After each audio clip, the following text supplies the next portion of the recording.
બોટાદ જિલ્લા કોંગ્રેસ દ્વારા 142 વિપક્ષી નેતાઓને સસ્પેન્ડ કરાતા વિરોધ કરાયો।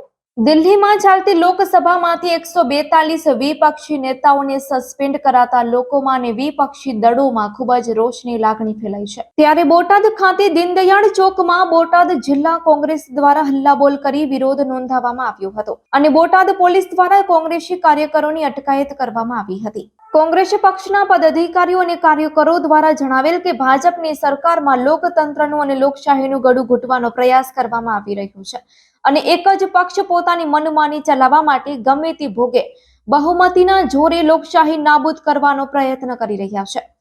ત્યારે લોકસભામાંથી 142 સાંસદોને સસ્પેન્ડ કરાતા તેના વિરોધમાં બોટાદ કોંગ્રેસ પક્ષ દ્વારા વિરોધ કરવામાં આવ્યો હતો। ત્યારે બોટાદ પોલીસ દ્વારા કોંગ્રેસ પક્ષના જિલ્લા પ્રમુખ તેમજ અન્ય કોંગ્રેસ પક્ષના કાર્યકરોની અટકાયત કરવામાં આવી છે। જગદીશભાઈ મોતીભાઈ ચાવડા 106 ગઢડા વિધાનસભાના પૂર્વ ઉમેદવાર આજે અમારા કેન્દ્રીય કોંગ્રેસ સમિતિ દ્વારા એસીસી દ્વારા રાજ્યસભાની અંદર જે 142 રાજ્યસભાના લોકસભાના સભ્યોને નિલંબિત કર્યા એ બાબતનો આજે બોટાદ કાર્યક્રમ રાખેલ છે અને તેની અંદર ધરણા પ્રદર્શન કરેલ છે। અમારી પોલીસે અટકાયત કરેલ છે। આ સરકારે લોકશાહીનું જે બીજ રોપણ કરેલ છે કોંગ્રેસે એને નાબૂદ કરી અને સંયુક્તશાહીનો બીજ રોપ્યા છે। આ સરકારે ખૂબ જ કોંગ્રેસ સાથે ગેરવર્તન કરેલ છે અને રાજ્યસભાના જે સંસદો છે જેમનો હક છે એ હક છીનવો છે એ બાબતે અમે આજે આક્રોશ વ્યક્ત કરીએ છીએ અને આ બાબતને અમે વખોડીએ છીએ। એ બાબતે અમે આજે આ પ્રોગ્રામ રાખેલ છે। મારું નામ રમેશભાઈ મેર, બોટાદ જિલ્લા કોંગ્રેસ સમિતિના પ્રમુખ છું।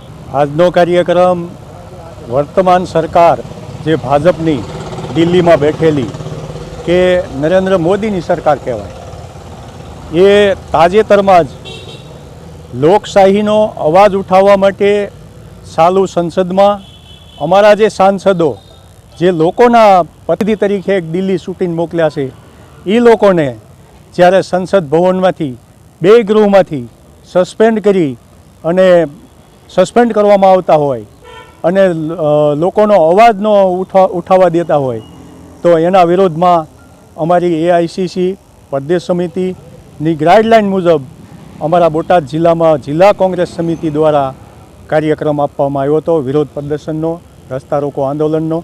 પણ હાલની વર્તમાન સરકાર પોલીસને આગળ કરી અને કોઈ પણ લોકો સુધી અવાજ પહોંચે નહીં અને દબાવી અને ધરપકડ કરી લેવામાં આવે છે।